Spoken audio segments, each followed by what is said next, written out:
नमस्कार, जय हिंद साथियों।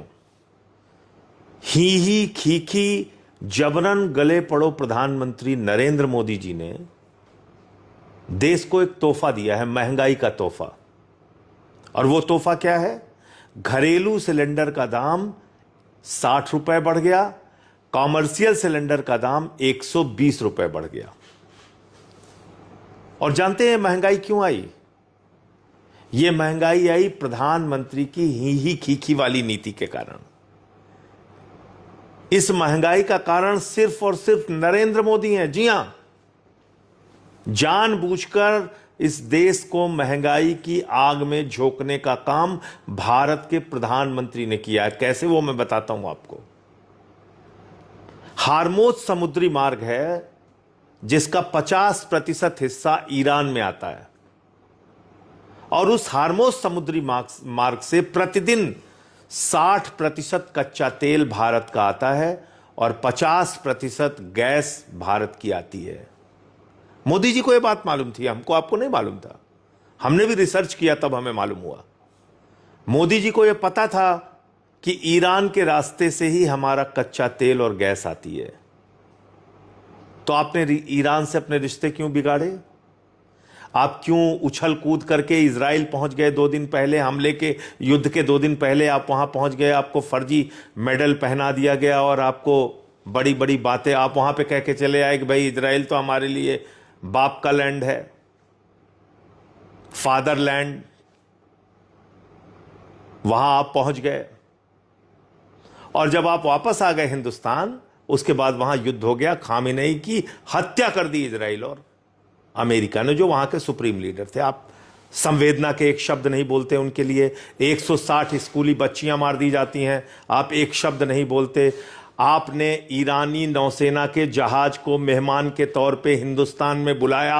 वापस जाते समय अमेरिका ने आपकी सीमा पर उस नौसेना के जहाज को गिरा दिया और 100 से ज्यादा लोग मारे गए। एक शब्द आपने संवेदना के नहीं बोले।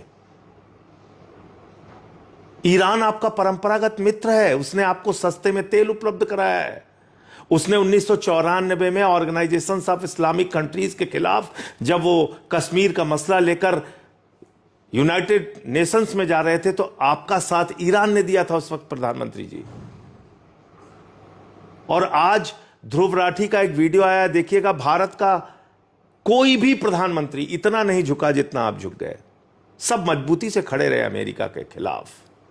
जब उसने हमारे ऊपर आर्थिक प्रतिबंध लगाया, आदरणीय अटल जी थे, डॉक्टर मनमोहन सिंह जी थे, इंदिरा जी थी, सब ने तमाम अमेरिका की दादागिरी को झेला, बर्दाश्त किया। अमेरिका ने परमाणु परीक्षण के वक्त हमारे ऊपर आर्थिक प्रतिबंध लगाया।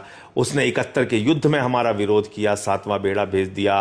65 में पाकिस्तान के युद्ध के वक्त हमारे ऊपर आर्थिक प्रतिबंध लगाया। अभी ट्रंप कह रहा है उसने आपके ऊपर, आपको धमका के सीज फायर कराया। आपकी इज्जत, देश की इज्जत, हमारे बहादुर सैनिकों की इज्जत को तार तार किया उसने। आसिम मुनीर, जो पाकिस्तान का सेना अध्यक्ष है, उसको बुलाया, उसके साथ लंच किया। शहबाज शरीफ पाकिस्तान के प्रधानमंत्री के साथ लंच किया और बोला आई लव पाकिस्तान। उसके बाद बोला कि भारत और पाकिस्तान दोनों महान देश हैं। भारत को पाकिस्तान के साथ खड़ा कर दिया, बराबर खड़ा कर दिया। आप कुछ नहीं बोले, एक शब्द नहीं बोले। आपको यहां तक धमकी दी कि मोदी जानता है मैं उसका कैरियर खत्म कर सकता हूं। आप कुछ नहीं बोले।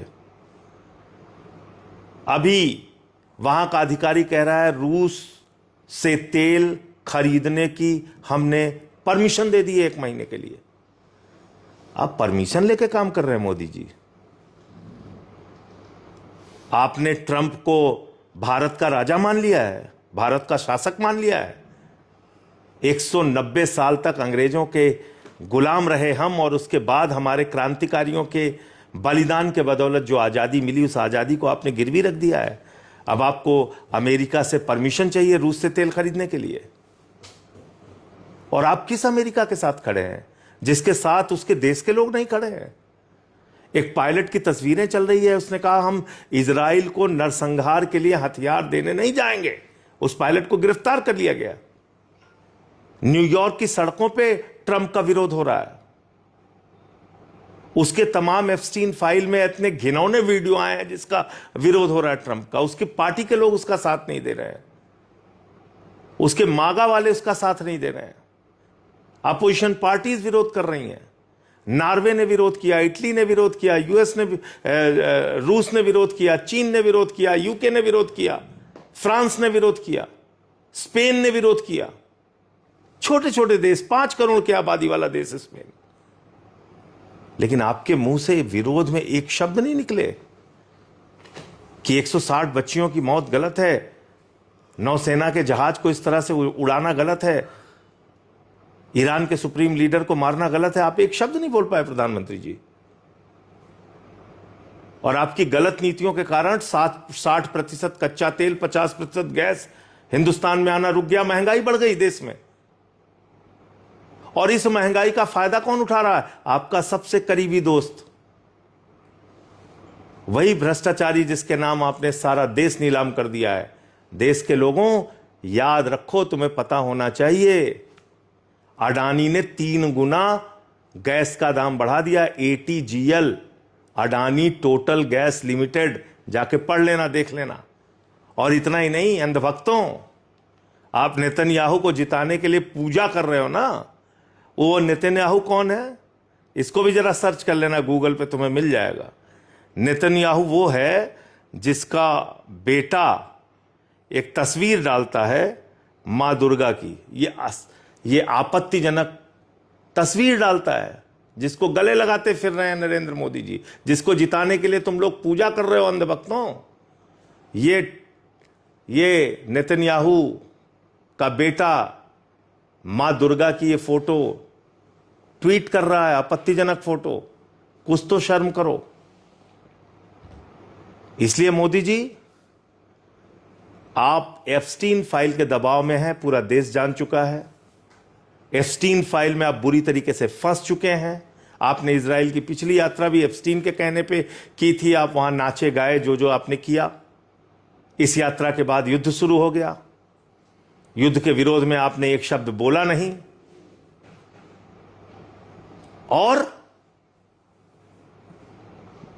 अमेरिका का विदेश उपमंत्री भारत की धरती पे आके आपको अपमानित करके चला गया, कह के चला गया, हम आपको अपने प्रतियोगिता में नहीं खड़ा होने देंगे, हमने जो गलतियां चीन के साथ की वो आपके साथ नहीं करने देंगे। यानी आपको 2M दर्जे के नागरिक से भी कम हैसियत दे रहा है वो। फिर भी आपके मुंह से एक शब्द नहीं निकला।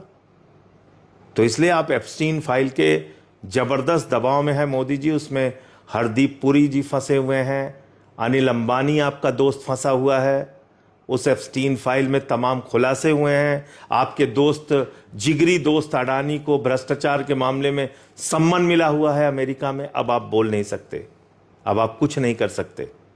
इसलिए बेहतर यह है कि भारत माता के स्वाभिमान और सम्मान के लिए आप अपने पद से इस्तीफा दे दीजिए।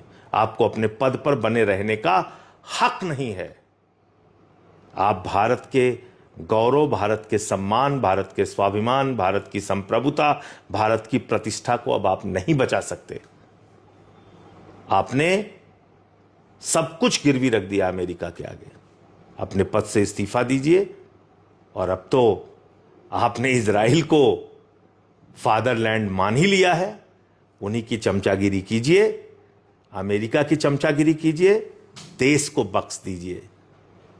आज जिस तरह से दादागिरी करने पर अमेरिका उतारू है, सबको कुचलता जा रहा है। वेनेजुला पे कब्जा कर लिया, ईरान में घुस के वहां के सुप्रीम लीडर को मार दिया, आपको डराता धमकाता फिर रहा है। क्या आप समझ रहे हैं कि यह दुनिया के लिए ठीक है, भारत के लिए ठीक है? आपके लिए इजराइल फादरलैंड हो गया है, जिस इजराइल की कुल आबादी 97 लाख है और भारत की आबादी 144 करोड़ है। अमेरिका की दादागिरी देखिए, कह रहा है ईरान परमाणु हथियार बना रहा था, जिसका कोई सबूत नहीं मिला। और खुद अमेरिका के पास 5500 परमाणु बम है, 5500, 5500। वो दुनिया की निगरानी कर रहा है। इन सब विषयों पे आप कुछ बोल नहीं सकते। तो देश को बख्श दीजिए, अपने पद से इस्तीफा दीजिए और भारत माता के स्वाभिमान और सम्मान कि रक्षा करने में देशवासियों का साथ दीजिए। जय हिंद।